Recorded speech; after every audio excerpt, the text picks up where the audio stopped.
Hi everyone, ನಮಸ್ಕಾರ ಎಲ್ಲರಿಗೂ. ನಾನಿವತ್ತು ಚಿಕನ್ ಗ್ರೇವಿ ರೆಸಿಪಿನ ಮಾಡೋಣ ಅಂತ ಅಂದ್ಕೊತಾ ಇದ್ದೀನಿ.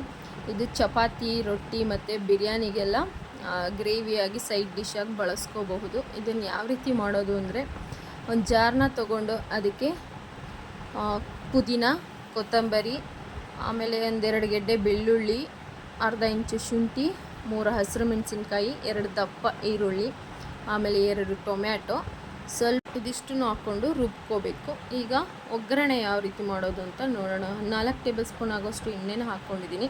ಅದಕ್ಕೆ 1 ಈರುಳ್ಳಿ ಮತ್ತು 1 ಟೊಮ್ಯಾಟೊ ಉದ್ದದಾಗಿ ಹೆಚ್ಕೊಂಡಿರೋ ಅಂಥದ್ದನ್ನು ಇದಕ್ಕೆ ಹಾಕ್ಕೊಂಡು ಫ್ರೈ ಮಾಡ್ಕೊತಾ ಇದ್ದೀನಿ. ಟೊಮ್ಯಾಟೊ ಈರುಳ್ಳಿ ಸಾಫ್ಟ್ ಆಗಬೇಕು.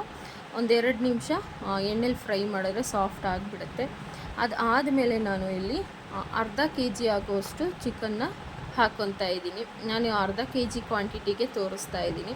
ಇದು ಅರ್ಧ kg ಆಗೋಷ್ಟು ಚಿಕನ್ನ ಹಾಕ್ಕೊಂಡು ಅದಕ್ಕೆ ರುಚಿಗೆ ಎಷ್ಟು ಬೇಕೋ ಅಷ್ಟು ಉಪ್ಪನ್ನು ಸೇರಿಸ್ಕೊಂಡು ನಾವು ಚೆನ್ನಾಗಿ ಮಿಕ್ಸ್ ಮಾಡಬೇಕು. ಉಪ್ಪೆಲ್ಲ ಈ ಚಿಕನ್ ಜೊತೆ ಬೆರೆಯೋ ಥರ ನಾವು ಒಂದು ಸಲ ಮಿಕ್ಸ್ ಮಾಡಿಬಿಟ್ಟು ಇದಕ್ಕೆ ಅದಾದಮೇಲೆ ಅರ್ಧ ಟೇಬಲ್ ಸ್ಪೂನ್ ಆಗೋಷ್ಟು ಅರಿಶಿನದ ಪುಡಿನ ತೊಗೊಂಡಿದ್ದೀನಿ.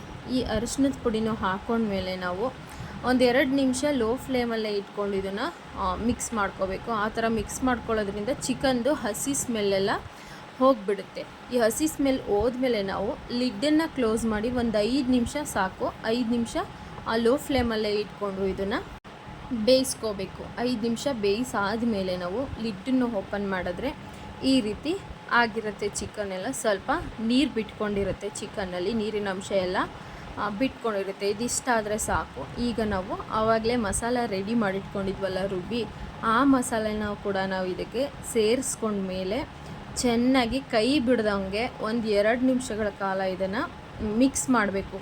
ಆ ಮಸಾಲೆ ಚಿಕನ್ನು ಎಲ್ಲ ಹೊಂದ್ಕೋಬೇಕು. ಆ ರೀತಿ ನಾವು ಮಿಕ್ಸ್ ಮಾಡ್ಕೋಬೇಕು. ಮಿಕ್ಸ್ ಮಾಡ್ಕೊಂಡ್ಮೇಲೆ ನಾನಿಲ್ಲಿ ಜಾರಲ್ಲಿ ರುಬ್ಬಿರೋ ಅಂಥ ಜಾರಲ್ಲಿ ಸ್ವಲ್ಪ ನೀರನ್ನು ಹಾಕ್ಕೊಂಡು ಹಾಕ್ಕೋತಾ ಇದ್ದೀನಿ. ಯಾಕಂದರೆ ಗ್ರೇವಿ ಮಾಡ್ತಾ ಇರೋದ್ರಿಂದ ಸ್ವಲ್ಪ ಗ್ರೇವಿ ಬೇಕು. ಹಾಗಾಗಿ ಆ ನೀರನ್ನು ಸೇರಿಸ್ಕೊಂಡು ರುಚಿನ ನೋಡಿಕೊಂಡು ನಾವು ಈ ಹಂತದಲ್ಲಿ ಉಪ್ಪನ್ನು ಬೇಕಿದ್ರೆ ಸೇರಿಸ್ಕೋಬೋದು. ಸೇರಿಸ್ಕೊಂಡ್ಮೇಲೆ ಮತ್ತೆ ನಾವು ಒಂದು 5 ನಿಮಿಷಗಳ ಕಾಲ ಹೈ ಫ್ಲೇಮಲ್ಲೇ ಇಟ್ಕೊಂಡು ಇವಾಗ ಬೇಯಿಸ್ಕೋಬೇಕು. ಅದಷ್ಟನ್ನು ಬೇಯಿಸ್ಕೊಂಡ್ಮೇಲೆ ಚಿಕನು ಈ ರೀತಿ ಚೆನ್ನಾಗಿ ಬೆಂದಿರುತ್ತೆ. ನಾವು ಕ್ಲೋಸ್ ಮಾಡಿ ಬೇಯಿಸ್ಕೊಂಡಿರೋದ್ರಿಂದ ನೀರು ಥರ ಫೀಲ್ ಆಗ್ತಿರುತ್ತೆ. ಹಾಗಾಗಿ 1-2 ನಿಮಿಷ ನಾವು ಐ ಫ್ಲೇಮಲ್ಲೇ ಇಟ್ಕೊಂಡು ಓಪನ್ನಲ್ಲಿ ಇದನ್ನು ಇವಾಗ ಕುದಿಸ್ಕೋಬೇಕಾಗುತ್ತೆ. ಓಪನಲ್ಲಿ ಕುದಿಸ್ಕೊಂಡ್ಮೇಲೆ ಈ ರೀತಿ ಸ್ವಲ್ಪ ಗ್ರೇವಿ ತಿಕ್ನೆಸ್ ಬಂದಿರುತ್ತೆ.